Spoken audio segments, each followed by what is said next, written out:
What's up mga tropa? Dahil ngayong araw wala nga tayong aircon cleaning kaya itong pagpipintura muna ang ating gagawin. Medyo manipis pa nga yung pagkakapintura kaya aking dudublihin. Tinanghali nga ako ng gising kaya akin ang mamadaliin. At atin ang kukuskusin at akin ang pakikinisin.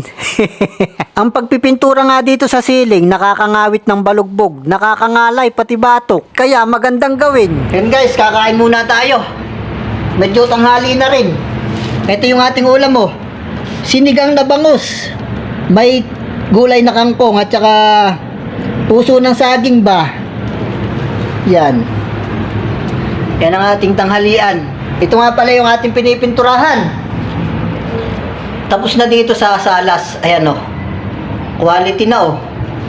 Medyo matagal lang dahil dinudubli-dubli natin yung pintura dahil yung pinatungan natin iba ang kulay. Ito ang kwarto dudublihan pa dahil kitang-kita naman hindi pantay ang pagkakapintura. Medyo manipis pa. Yan, kakain muna tayo guys. Sabay tulog. At nang ako ay makakain na, itong ginagawa ko, itutuloy ko na. Abay, wala nang makakapigil sa aking pagpipintura. Ang humad lang, tatamaan talaga. Wala na muna tayong patama sa trabaho. Dahil sa lugar na ito, naiinip na talaga ako. Ito guys, bibigyan ko kayo ng idea. Di ba pag ganito, nilalagyan nyo pa ng tape? Ito karton lang. Alam niyo ang katamaran sa katawan, yan ay nakakatulong din paminsan-minsan.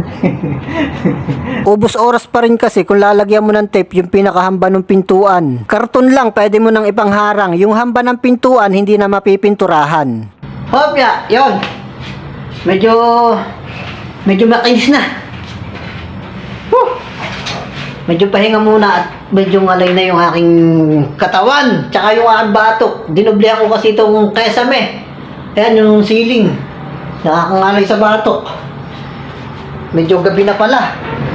I-overtime natin yan para matapos na. Ayan ang view natin. Nandito tayo sa breeze. Wala tayo sa shore. Mga tropa ha. Diba napakaganda ng view. Malabo pa yung camera ng cellphone ko, mga tropa. Dahil yung ating cellphone, pinapaayos ko. Dahil nasama ng ating video, napakalabo. Ay, nasa 31 floor tayo, mga tropa Ang ganda ng view dito, ang ganda ng swimming pool dito. Pero maliit lang. Sakto-sakto lang Ang ganda ng kulay ng langit. And guys, hanggang dito na lang muna. See you to next video. I love you.